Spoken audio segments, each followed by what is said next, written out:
Dishwasher emptying and laundry were the first two chores. I'm like, okay, kids, this is a family activity.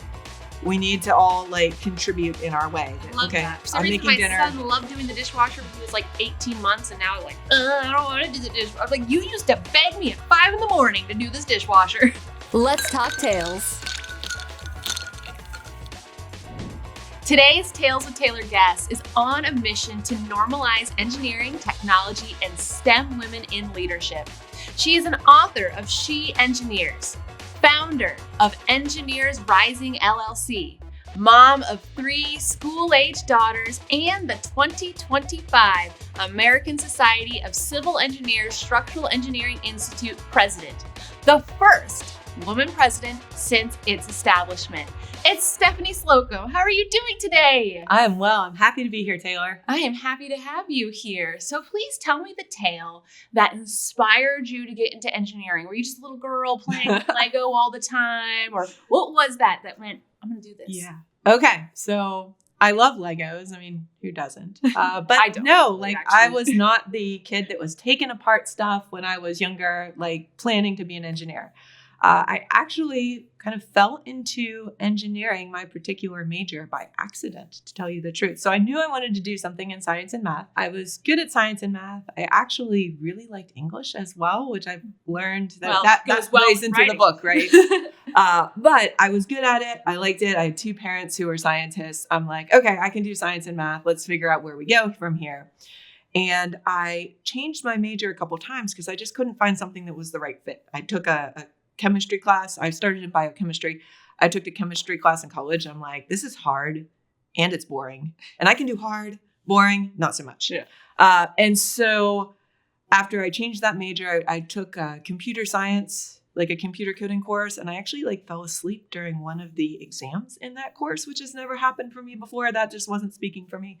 And so one day I went to play tennis with this guy who was in my calculus class. Mm-hmm. And I show up and he came directly from class and he walks up and he has his tennis stuff, but in his hands, he has this building model. So if you imagine it's made out of little balsa wood things, there's there's grass, there's even little people. Oh. And I'm like, what? I know you're an engineer. What kind of engineering do you get to do the math and science and you get to make little cool building models like that? I'm like, that sounds fun. I want to do that. He's like, architectural engineering.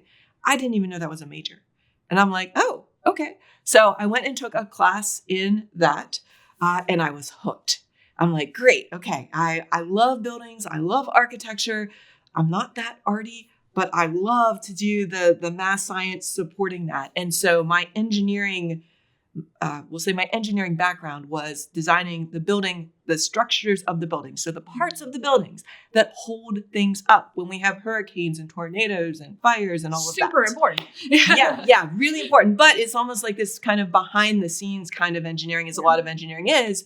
If you do it well, nobody knows it, right? Oh, yeah. It's we when take something it for falls down. Granted, so much. The elevators that you every bit of a structure we just take for granted and just assume this building's just here, And so, I just find it fascinating, the more I've kind of learned a bit about engineering, just how many different aspects and different kind of avenues there are. It's almost like language. You can choose to go French or you can choose to go Spanish. It's kind of like that with engineering, it feels like. Yeah, for sure. And for me, I had kind of dabbled around in, okay, would mechanical or electrical or another kind of engineering be good for me? Mm-hmm. But for me, it's okay, I like the math and science. I've already said I like English. I'm we'll say extroverted introvert. And I like talking to people. I like hearing their stories. And so the civil structural engineering realm is really, really well suited for those folks that are I like the intersections of things. I like the math and science. I like, I don't hate people, right? Engineers have that very stereotype of, we're sitting behind our computers. We're not talking to people. We're not social.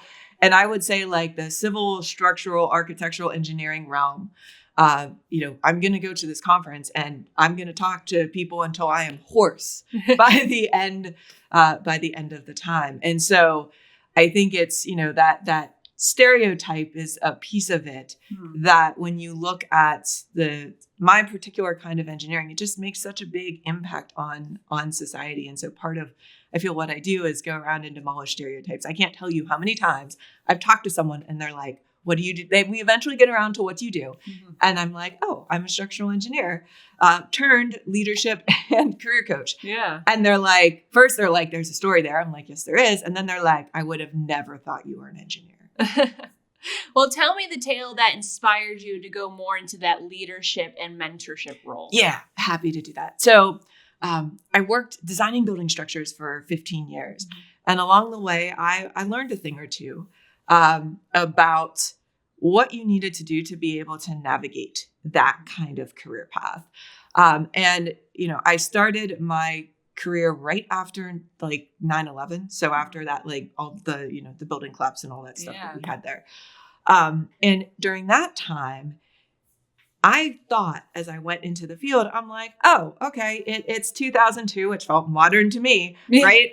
I feel like every time we think things are modern, we get a reminder, it's not as modern as I thought. All the gender issues have been solved. Right. My parents took care of that. Yeah. I just didn't. That was a 60s problem. Yes, exactly. That's what I thought. Yes. And so as I came in, I started working. My first job was in Texas. And I can tell you a lot of tales from that job. But basically I had a lot of experiences where the assumption was, as soon as folks saw me, that, okay, well, this isn't the engineer. What are you doing on the construction site? That kind of thing. And so I figured out how to navigate all of that. And I continued on over the years and realized I was mentoring, especially women, but also some men, around all the kind of communication and leadership things that allow you to deal with things when you walk out on that construction site. And they're like, why are you here? Like, we don't see women engineers around here. And it just like puts you in this spot where I'm like, okay, I had to learn how to respond to that. That's like a relatively innocuous one. I can give you a lot more, but learning to respond to that kind of thing when you're like, okay, the reason I went into this profession was like the technical stuff, right? Because I like building buildings. And now all of a sudden I'm realizing, oh, even to get to that part of it, I have to be able to know how to respond. Yeah. And so I found myself doing a lot of mentoring of women, especially. And then I had 3 daughters. And this is like, I'm compressing a large time frame.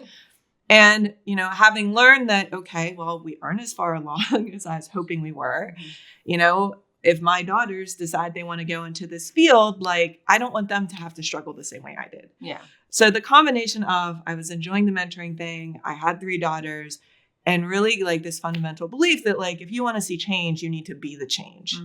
Right. And so that's what led me to write this book. I always ask people, if you were to write a book, what would be the title of that tale? But you already have a title of this tale. Engineers outsmart bias, unlock your potential, and create the engineering career of your dreams. And so tell me about writing this book. A lot of people say writing a book is one of the hardest things that they can do. And yet you did it here. And so tell me about this journey. Yeah. And so, and this will be, I would say, very inspiring to any of you out there who are like, I have this job. I'm thinking about starting my own business, because this book started my business. I didn't have a business when I started writing this book. I like to say I was a writer long before I became an engineer. Okay. And so you mentioned that you enjoy writing. I do. Yeah. And I always have. Like, I think I won an award for poetry for like a small, like a kids contest in like 5th and 6th grade in elementary school. And so I had this, we'll say, bucket list item of writing a book. I had no idea what the book was going to be. But when I got to this point where I'm like, okay, I need to make a change in what I'm doing. Like, I'm enjoying what I'm doing with the engineering piece of it. And I feel like I could make a bigger impact. How could I make a bigger impact? Write a book, because I can reach a lot of more people than I can on an individual design project. And we're going to have a link to purchase the book in the show notes. So make sure you look for that. Yeah. And so I started kind of just writing down the stories of my experiences, what I had learned. And I was doing this in a role where I was working at someone else's firm, like I said, doing all the design consulting stuff. I had worked my way up from, in engineering, we have like unlicensed folks, and then you work your way up to get licensed. And then above that, you can become, owners of firms and things like that. Okay. And so the firm I was working with at the time, it was the owner, and I'm the level below that. Okay. I have my youngest child is not yet sleeping through the night very consistently. So she's between one and two. Yeah.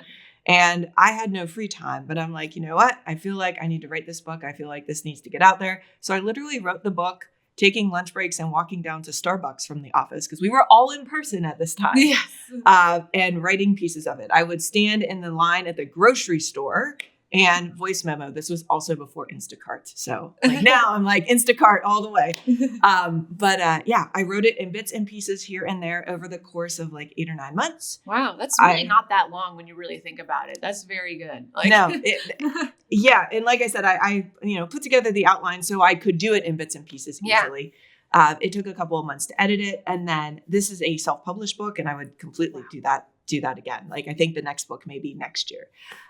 But yeah, I put it out there, and pretty quickly after I put the book out there, I had people from my network coming and saying, can you come and speak on these topics to our women's groups, to our young professionals? Yes. And so that's when I discovered paid speaking was a thing, which I'm like, I'm an engineer. I'm not a speaker. I'm not a writer. Like I can say I am a speaker and a writer now. Yeah. When I wrote this book, no, that was not part of my identity. And so that's when I discovered paid speaking was a thing. And then 6 months after that book was published, I'm like, you know what? I think there's something like here with speaking, maybe with courses, maybe with some coaching. And so I resigned from my engineering job and I went into this full time. And that was 2018. Wow, that's amazing. And we've had the pleasure of connecting since 2020. I know I've been loving helping you, being your, virtual facilitator and assisting. Yeah. And in this picture here, you'll subtly see in the background, faces of smiling people. So tell me a little bit about the various ways that you are helping, women leaders in STEM. Okay, so as you know, one of the, I will say, easiest entryways that, if there's a woman in STEM out there that needs some help, or maybe an entrepreneur who needs an idea, we do a networking event. It is a free event. It is a monthly event. Mm-hmm. And we invite women in STEM and allies to come connect with each other and network. It's the networking event I wish I had earlier in my career, when I was kind of like in my work silo. Not a lot of people around that looked like me. My very first job there, it was me and another woman engineer, and we were the only 2 engineers in the entire engineering department. And we were both hired straight out of college. So not only were we the only 2, we were also the youngest. Yeah. And so like just to give a place where women can come connect with others, realize, some of the things they are experiencing, they are not crazy, mm-hmm. and kind of help folks. We network, and we also talk through challenges, and we also share like ways to overcome those challenges. Yes. And so, like I said, that's something free. Like I just love doing it. It's one of those things that I'm like, okay, find ways that work on the, I would say, marketing side for all of our entrepreneurs, business owners out there. Like find the things that work for you. This event, I just love doing because I love talking to people and hearing their stories. And that the people attend are so appreciative of it. You can really just feel, even though we're virtual, I truly do feel the energy coming through the screen of people just being excited to connect to, mastermind together a common issue. And it is nice to know that you're not in a silo. Sometimes there's certain professions that you tend to kind of work alone, and you do mm-hmm. feel alone, and it's an opportunity to realize that there is a bigger community out there to help you. And so I know you speak on so many different, tips to help people. What would be the one thing if someone is trying to be a successful, woman engineer, what would be, a tip or something that you would tell them or just, push them to do? Yeah. So I would say that who you surround yourself with is everything. In that, like, what does your network look like? What does your mentors, sponsors look like? Mm-hmm. I mean, I can go as granular as like your relationship with your immediate manager is going to dictate how far you can go in a particular firm. And so, if that relationship is great, good for you.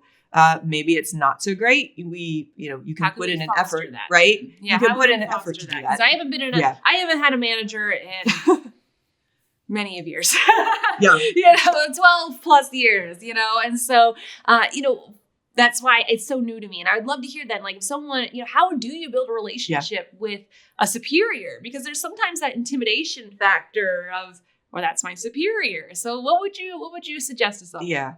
Okay. So, assuming that you have a good relationships to start, I would say that talking through things that are mutually beneficial and interesting. And so, for example, you're both working at an organization, you can frame things in a way that, okay, like where do you see the organization going? Mm-hmm. Like, where do you see your role going? Here's where I see my role going.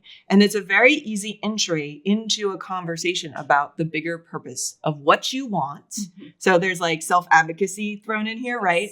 So what you want and where you see yourself going in the firm so that you can align with what your manager is saying is important. And that does two things. It allows you to connect at a deeper level than your like day-to-day transactional stuff. Mm-hmm. But it also puts you out there as, oh, she's going somewhere. She knows what she wants. Mm-hmm. And it's okay. You don't have to have a 10-year plan. I feel like that's one of the, like, I'm an overthinking type. And I see that a lot with folks I coach that like, oh, we want to have step 1, step 2, step 3 mapped out for the next 20 years. No, if you just know what you want in the next 3 months in this particular organization, that's good enough to have the conversation. Yeah. And then sure, if it goes from there and it makes sense and you feel safe and comfortable to do that, to go deeper and get to know them on a personal level, I am all for that. Mm-hmm. And I recognize that like we have very much different levels, both on the manager side and on the person they're managing side, different levels of like how comfortable am I sharing these things? Mm-hmm. Like people say, oh, show up authentically. And I would say to that, show up authentically in a strategic way. Mm-hmm. Like they don't need to know every single thing about your personal life and all of that. And sure, like there are people that will have that super close relationship. But the reality for most people is that, okay, yes, you can show up authentically. You don't need to share your entire life story. Mm-hmm. You need to share enough so you can build that, okay, I trust you that you're working towards the good of the organization. Yeah. And when they see that, they'll be like, okay, well, we can move you to places where you get to grow in the ways that you want to grow. Mm-hmm. So it's like we're connecting and we're putting in self-advocacy. A lot of this is, I can turn this over into the entrepreneurial world. It's like how you market yourself. Yeah. Because you have to market yourself if you are in a career. This idea that someone's just going to tap you on the shoulder and you're going to get promoted without you having to advocate for yourself. That may happen in the first like 1 or 2 roles. But after that, and especially if you're in a big organization, it's not going to happen unless you raise your hand. Yeah. And the same thing if you're having your own company. That like, yeah, the marketing of your company and of yourself is the lifeblood that brings in the clients. Mm-hmm. And so what's interesting to me is like my favorite women to coach with and work with are often folks who are either in a company kind of exploring moving up into a higher role where they're either working in an entrepreneurial group within a big firm, mm-hmm. or they're moving into like ownership within a smaller firm, because it really does like put all these things together in terms of how do you market yourself? How do you connect with your clients? All of that. So speaking of marketing, what would be your suggestion to someone, especially in this field, about social media and what to post on social media? Oh, that's a fabulous question. And so you want to post things that showcase your unique skills, gifts, and talents. Mm-hmm. Because there are things that make you uniquely you. Typically, only you know what they are, unless someone's come out and said, "Oh, wow, that was something really special that you did." Yeah. And so I really like, for example, like celebratory posts. Mm-hmm. Like, hey, look, I won this award. It's president. Even right. I'm the president of an organization. Here's a talk I gave. Here's some takeaways in case you missed it. Mm-hmm. So celebratory and things that you can help teach other people, like takeaways that are easy for them to do. For me, one of the reasons I wrote the book and ended up starting my own company, and the reason I'm president of this, it's a volunteer role, president of this organization, is because I'm very much driven to like serve and help people. If I know something that can help someone else, I feel obligated to share it. Yes. And so I take that as same approach to social media in terms of, okay, let's celebrate the stuff I'm doing. Let's celebrate what other people are doing. Let's share. Okay, if I gave this talk or learned this thing, let's put that out there. And I find that particular approach, especially on platforms like LinkedIn, is really, really well received and doesn't, like, I'm not going to say there's never any backlash that we sometimes see for women self-promoting, especially on social media. Like the internet trolls are real. They're real, yes. Right? But I think LinkedIn, it's definitely dialed down. LinkedIn's such more of a professional platform where people have that level of respect, I feel. And then especially in, I feel, an industry like this, where, you know, LinkedIn's definitely the one that is going to have more like-minded people looking at your content. Right. Yeah. And I agree. And actually this year we've actually pulled back on some of the other platforms. Like we pulled out of, I pulled back from Twitter a while ago. Yeah. When it was still Twitter? But when it was transitioning from Twitter to X, we pulled out of that. And what I found is some of the other platforms, I would say LinkedIn and Instagram, we spend a good bit of time on.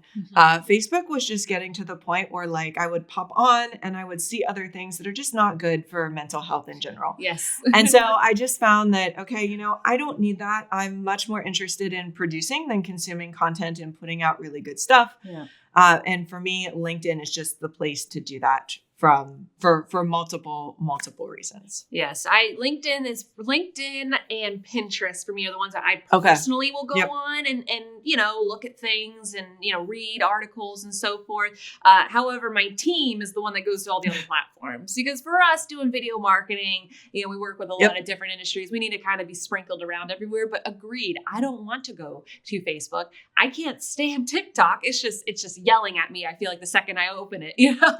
Yeah. And so there's a lot of those platforms that, you know, I hire my Gen Zs to do those types of postings.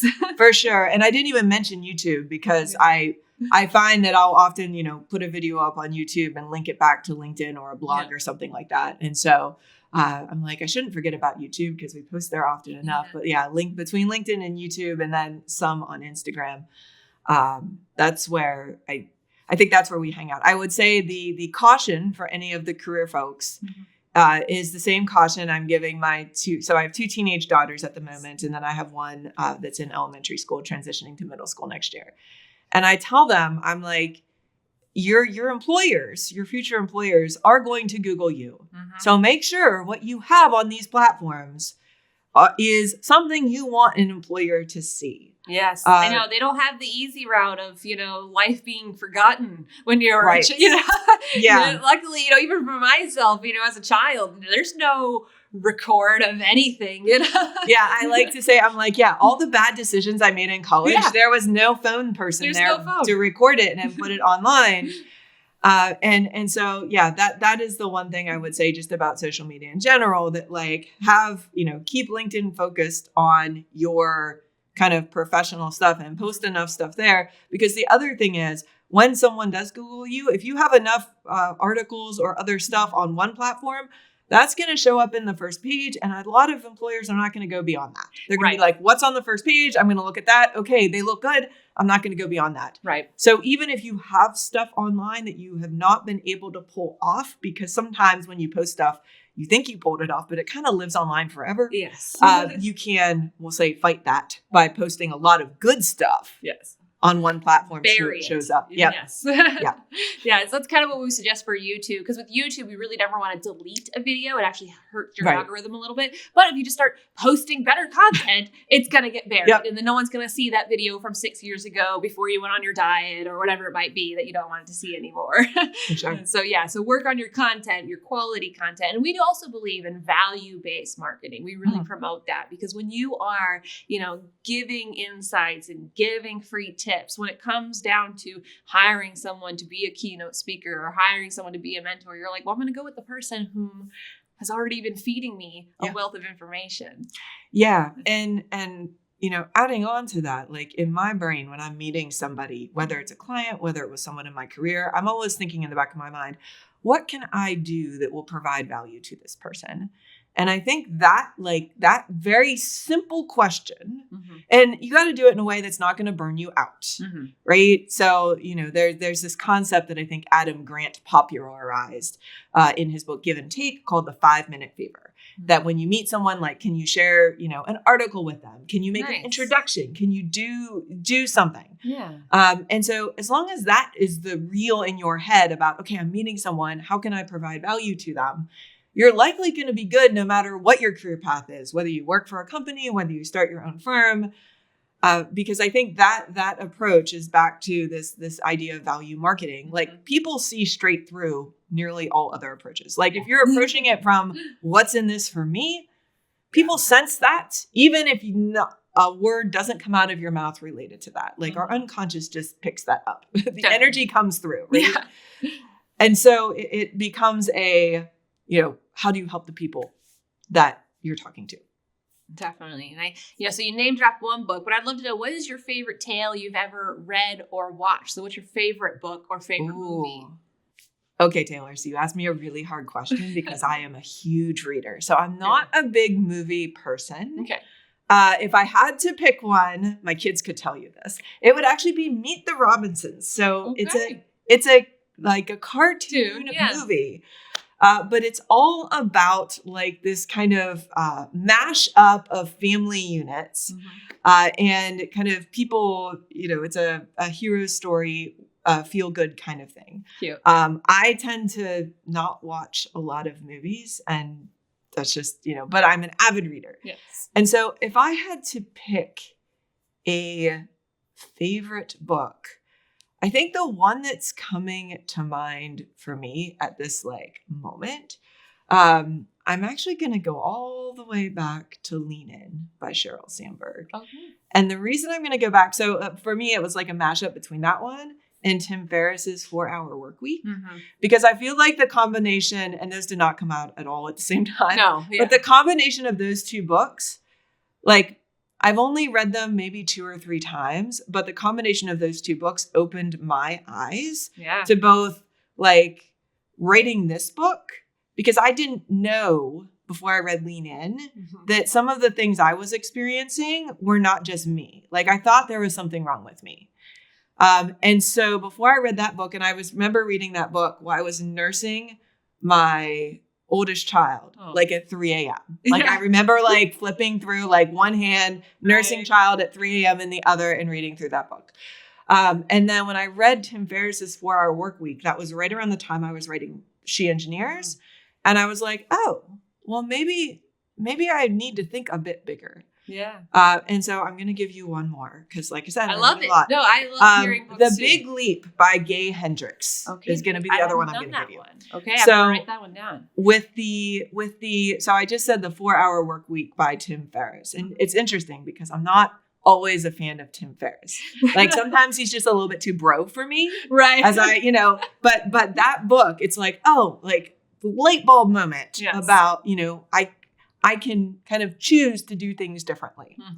The Big Leap by Gay Hendricks is all about how you shift from kind of thinking small to thinking bigger. It is the one book that I audio probably once a quarter. Okay. Because it's that helpful on the mindset side. Okay, I'm going to do that next then, as soon as I'm done with what I'm currently working on. Yeah. And so I think especially, and I will audiobook it more, like right now I'm doing it about once a month. Like, I take walks, I'll listen to it.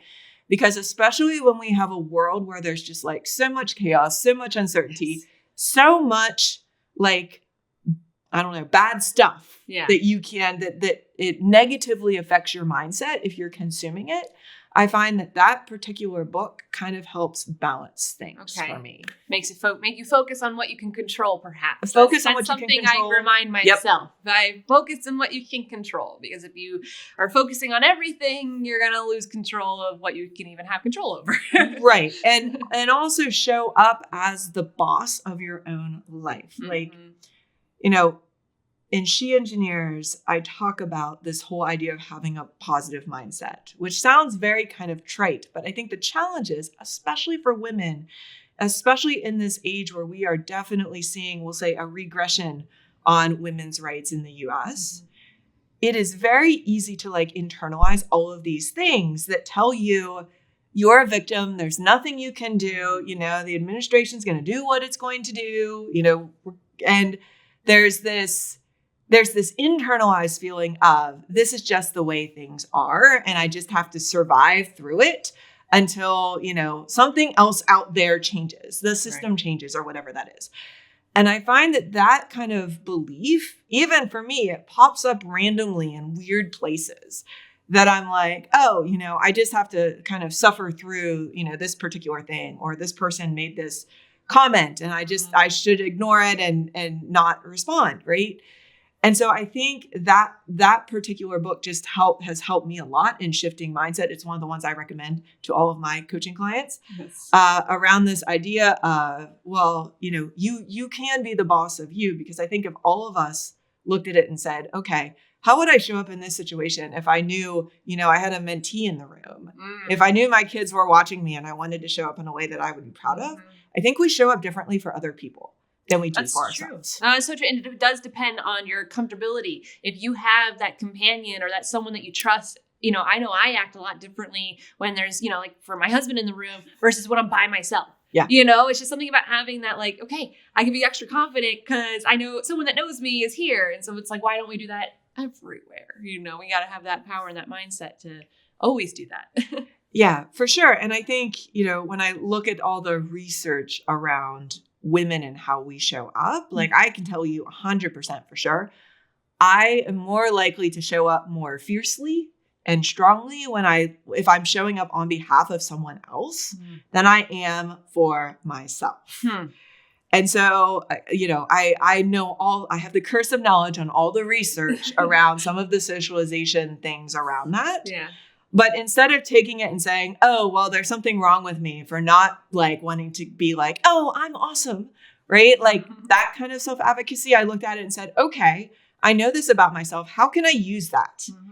And so I think that's like my whole business is set up around this idea that I can be a champion for the women in STEM, the women-led teams, the women-led organizations, the organizations that value gender equity. Yes. I'm like, what can I do to make them look amazing?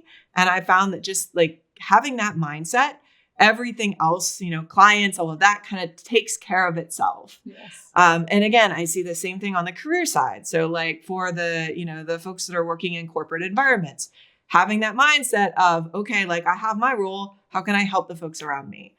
It allows you to harness the superpowers that women have to be able to build consensus and collaborate and all of those. And yes, there's stereotypes, but I often find them to be very, very true. And like for me personally, this is one of the things I've struggled with, like coming in as the first woman president of this organization. Yes.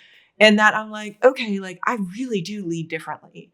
And sometimes that takes a bit of educating other folks about, okay, like I want to hear what everyone says. I want to kind of bring everyone to the table and facilitate a deep discussion. And then, yes, we'll make a decision, but I'm not going to go tell you what to do. Yes. Because that's not my style. And that's not what I think is called for in this particular moment.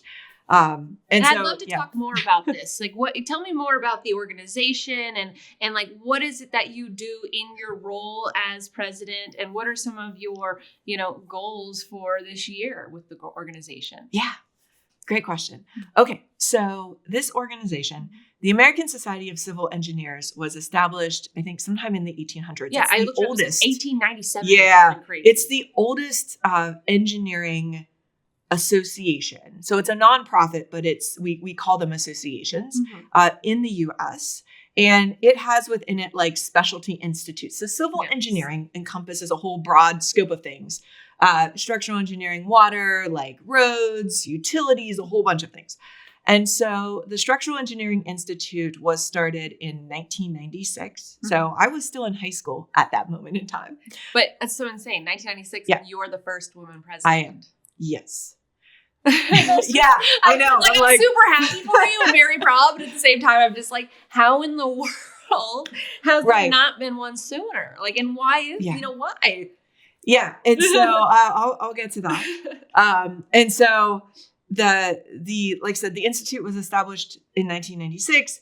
And then fast forward to today. And this particular group, one of the things we are known for in our industry is the codes and standards. Mm-hmm. So what that means is all the states will adopt building codes, and the building codes will have loads in them that say, okay, you have to design your building for this snow load, this hurricane, this wind, all of that. Yeah. And so this particular institute, that's one of the things that we produce, that the industry, we're known for this in our industry. So you say like this type of building in this city needs to have these types of requirements. Is that what you're saying? Correct. Okay.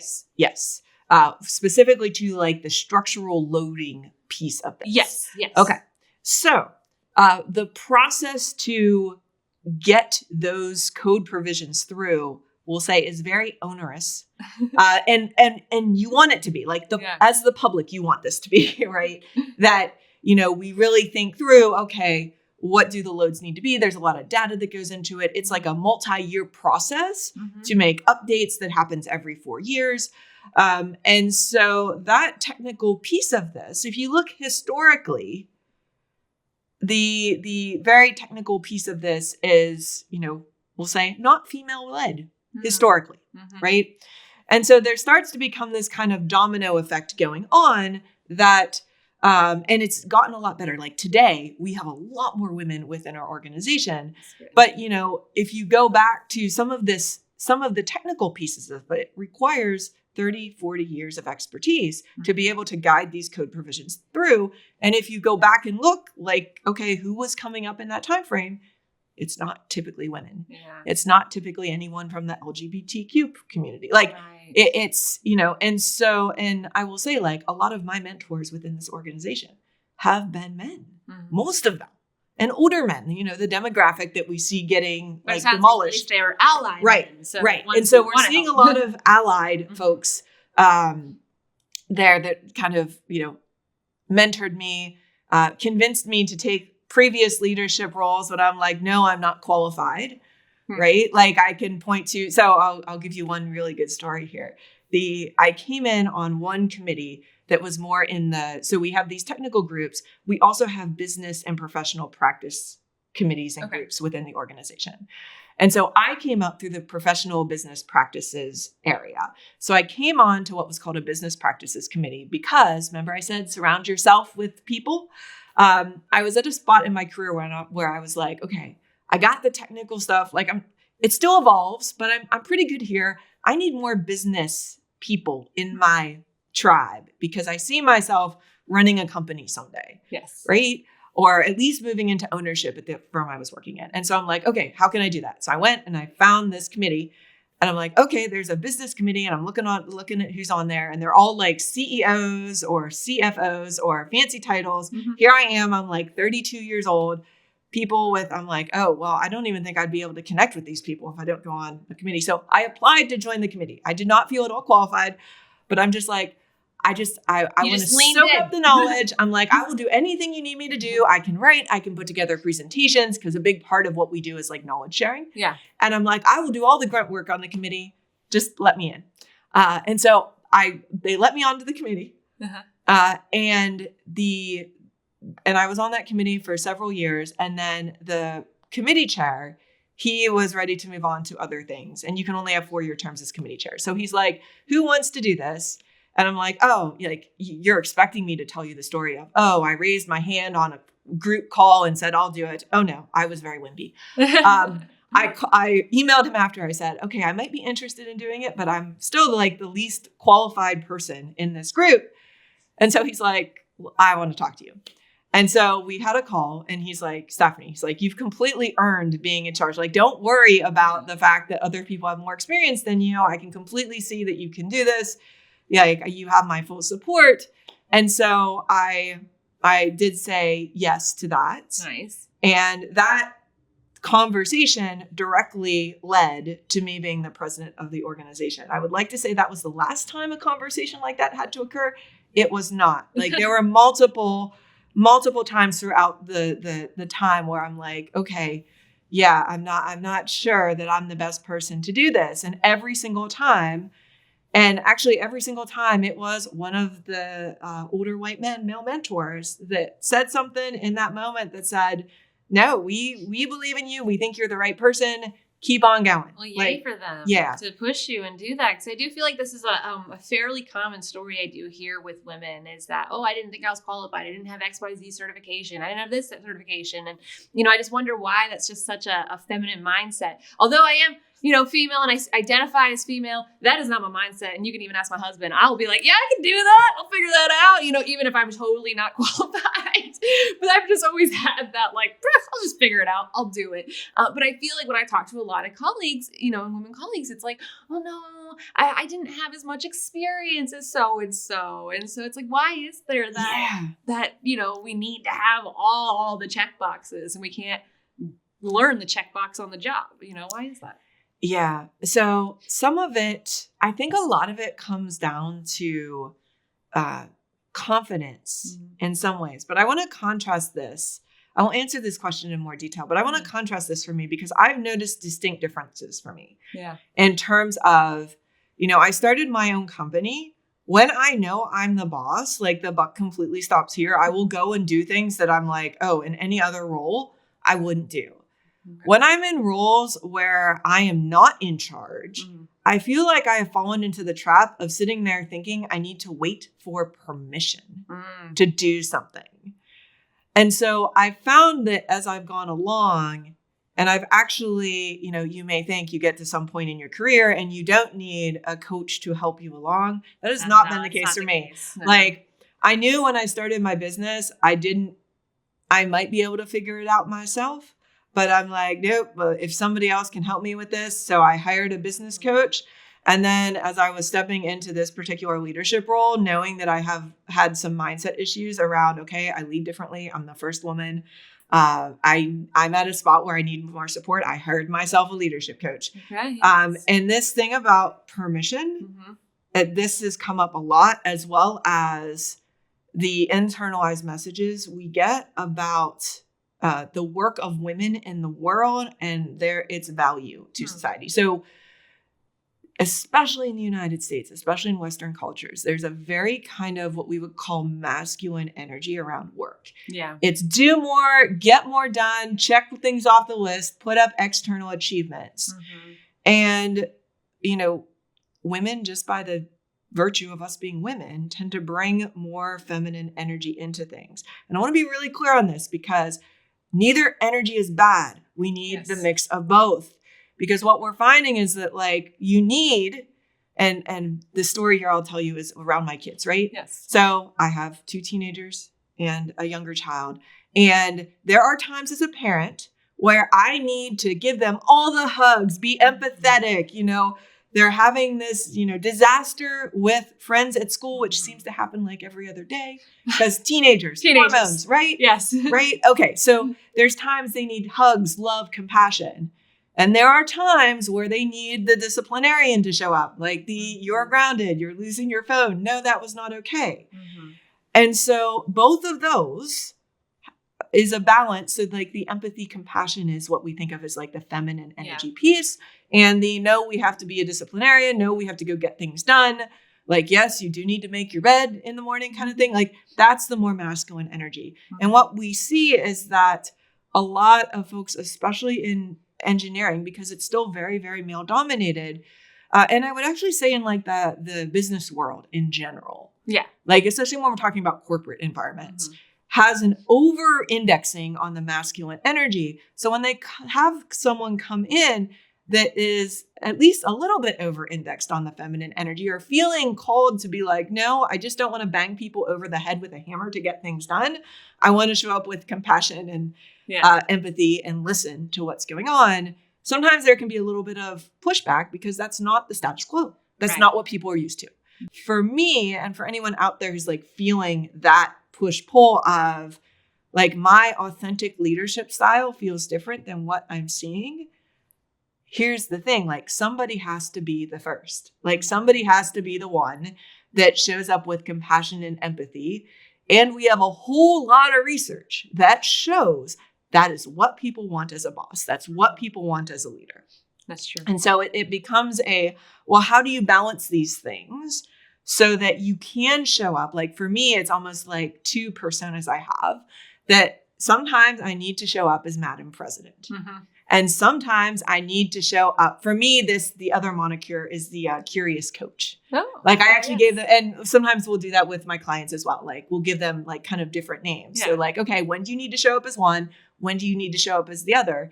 And know that you're authentic in both cases. Mm-hmm. It's just that, just like being a parent, there are times when one and the other is called for. And if I showed up as one all the time, that would not be authentic leadership either. Yeah. Like you need to be able to do what's called that kind of, it's not context switching. It's more like contextual leadership, situational leadership. You can Google that.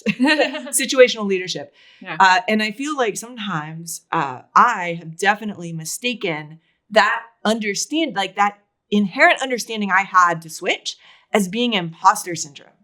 And so that's the other thing I see, that like sometimes when I'm coaching women, especially the leaders who have like overcome all of these barriers to get to be, the woman that's running that firm, there can be this feeling of, okay, like no one's going to see me sweat. Like I might be feeling this, but I'm going to pretend I'm not, because I can't show up that way to run my organization. And it's like, as soon as I share that, okay, this isn't imposter syndrome. It's the fact that you have this intuitional understanding of the situational leadership and when you should switch and when you should show up as other people, that it's almost like, it's like this relief, this breath of fresh air. Oh, okay. I'm not a fraud. Yeah. I just have an elevated level of situational awareness because of my leadership style and often because of the intuition that women are known for having. And again, to be clear, men can absolutely develop that. Oh, yes. But I've seen over and over and over again that intuition, the ability to kind of read the room, that a lot of women seem to be born with, like lean into that. Like trust, there's this trusting your gut thing. Yeah. Feel that energy and believe that the energy is real. And let that feminine energy in, because that, it's interesting because for me, that really grabbing onto that masculine energy, that get things done mindset really, really helped me in early career. So because I was a great producer, I got all the things done and that caused me to get promoted. And then you get to this point, which ends up being like, it's almost and there's a lot of research around there, but you're 10, 15 years in and you'll find research that says, oh, women engineers drop out to have families. I'm calling BS on that. Yes, that may happen in some cases, but I think what's really happening is, one, some of the growth paths people are looking for at that point, they don't see. But more importantly, around that time, you've really kind of stepped into your own as a technical leader. And you may not be feeling super comfortable in your own skin because you've just spent the last 10, 15 years in this very like hyper masculine energy getting stuff done. Now you want to get promoted to another level where emotional intelligence really matters. And you haven't developed that intuition. In fact, I would go so far as to say you've learned not to trust your intuition. You've learned not to trust yourself because you've had too many experiences where you were told, you're being too emotional, you're overthinking, you're why can't you be more like so-and-so? And so I coach a lot of women in mid-career for this reason, because I'm like, oh yeah, I went through this, that I learned not to trust my intuition and trust myself. And that was the thing I had to do to be able to get to the next level. Definitely. And, we've mentioned a few times how you have 3 beautiful daughters, you have a successful business, you have a successful book, you are, a Madam President. How do you juggle all these things? How can you be a present parent while still being a successful business owner? Okay. So first, it is hard. I do not love out there. There's like this whole superwoman moniker. That may be what it looks like on the outside, but that's not really what's going on. So number one, I have an awesome spouse. And so as one example, both of us traveled for work. Me accepting the presidency role was a family discussion for about 2 weeks before I accepted it, because I'm like, okay, if I accept it, this is what this means. My travel is going to pick up, I need, and with the kids as well, because mom guilt also very real. Right? Like, I'm like, okay, this is what this means. are we okay with that as a family? And so, my spouse travels a lot for work. I've traveled a lot this year. And so we just kind of switch off. And that's the way it's been since I met him. So we got married my 4th year of college, actually. I met him my 2nd year in college. And so he is definitely my number one cheerleader, supporter. And, early years, just from physical things, right? I did a lot of caretaking of the children. He was able to get a work from home job in like 2008. So for a while there, he was, the one shuttling all the kids to all the appointments during the day because I was working in person. And then we've just kind of switched back and forth. So I think that's, I would say, the number one thing that allows me to do what I'm doing. Like he is super, super supportive, as is, my children, as is the rest of my family. I think the next thing is I am super clear on what I prioritize and what I don't. So like I asked my kids when they were younger, okay, like what matters to you about mom and dad? And they're like, okay, they don't care if I make things for the PTO bake sale. Okay. They don't care if like, dinner is a gourmet meal every night. They care that their parents are present when they need them. Excellent. Now that doesn't mean that I, drop everything and do stuff with them. There's definitely some boundary setting here. But what it means is it kind of gave, we'll say, me permission, because my mom stayed home with us. My mom is awesome, but I didn't have this model of how do you balance these two things? Like I didn't. How old were your kids when you had that conversation? So this was, the first time we really had it. Like how old was your oldest? Probably, yeah, I'm thinking through this. The first time we really had it was when my oldest was probably old enough to understand. Oh, wow. So I want to say it was, my husband and I had just been kind of switching things off. Yeah. I want to say somewhere around like 1st, 2nd grade for my oldest. Awesome. Okay. Because we started having a lot more of these conversations around the time I started writing She Engineers. Yeah. Because we recognized that something was going to need to shift and change. The kids were also getting old enough that they could do their fair share of chores. So like dishwasher emptying and laundry were the first 2 chores. I'm like, okay, kids, this is a family activity. We need to all like contribute in our way. I love that. For some I'm reason, making my dinner. son loved doing the dishwasher when he was like 18 months, and now like, I don't want to do the dishwasher. I'm like, you used to beg me at 5 a.m. to do this dishwasher. Oh, I need that tip because my youngest, this is her job, is to empty the dishwasher. And it's like pulling teeth. She's like, oh no, I have to empty the dishwasher. It seems like the older they get, the more resistant they get on things, unless you pay them. My son definitely does well with compensation. That is true. And so, going back to, I don't try to do it all. And I think that is a really important, we'll say, I give myself permission all the time to be like, nope, I'm going to let that ball drop. I'm not going to worry about that. Okay. And there's actually a really good book about that. I think it's actually called Drop the Ball. It's a relatively recent one in the last like 2 or 3 years. Yeah. If you are a parent out there, I think you need this book. Because it talks you through basically what I just said, that like, hey, there's a whole lot of things you probably don't even need to be doing at all. Or if it really does need to be done, this should be a family discussion about who's handling what, not a automatic, you as the mom are handling it. Right.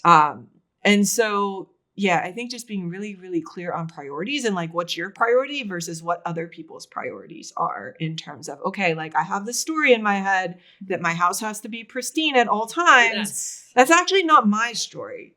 That was my mom's and my mother-in-law's story. And that's the thing, though. I do feel like sometimes we, from our childhood, this is how we were raised. So you're like, this is the norm. This is right. If there's dust, then this is a problem. And you're like a failure as a, a homekeeper. But, it's like, why do we put so much pressure on ourselves to have Right. But it starts with like recognizing what the story is that you've internalized. And I think that's the other piece of this whole like intuition, feminine energy when it comes, because it's interesting. The more I work on this on the leadership side, the more it also comes back into my home life, because we tell stories in our heads about people at work as well. Like if I have the story in my head that all the guys at work are out to get me, I'm going to be looking for evidence to support that. What you think about, you bring about. Right. Yeah. And so if I have the thought in my head that, oh, like I'm in this organization and I'm surrounded by all these allies. Yes. I look for evidence to support that. And moreover, that thought means I show up with lots less stress. Mm-hmm. I'm not as worried about making mistakes. I'm much more likely to show up as myself and know that myself is good enough. Mm-hmm. Yes, I love that. Now for one of the more, important Tales with Taylor questions. What's your favorite animal with a tail? An animal. Okay, well, it has to be my dog. Team dog. So we have a dog. His name is Osmo. He's a doodle. He sleeps with my youngest. He looks like a gigantic fluffy teddy bear. Oh, that does sound horrible. Yeah, those doodles are so cute. Yeah. That's cute. I still like you, even though you're not team cat. I still like you. I'm allergic to cats, so that makes it tough. Yeah. But we had cats for 15. We had cats for 15 years. I can tell you one more story about a cat. Okay. So when my husband and we just gotten married, my program was 5 years. Also, since I switched majors, it was going to be 5.5 in my instance. And so we had just gotten married. I had moved in over the summer to his 1-bedroom apartment was shared. So there were 4 guys in this apartment, 2 bathrooms, and each of the guys had their own room. So I moved in with my husband to his 1-bedroom apartment. We went to our mall. I know this is a time when there were malls. Hey, malls used to be the place to be. Malls were the thing. Okay. So we go to the mall and there was a pet store in that mall and it was closing. And they told us, they're like, we have 2 cats in here. If you can catch the cat, you can take it home with you for free.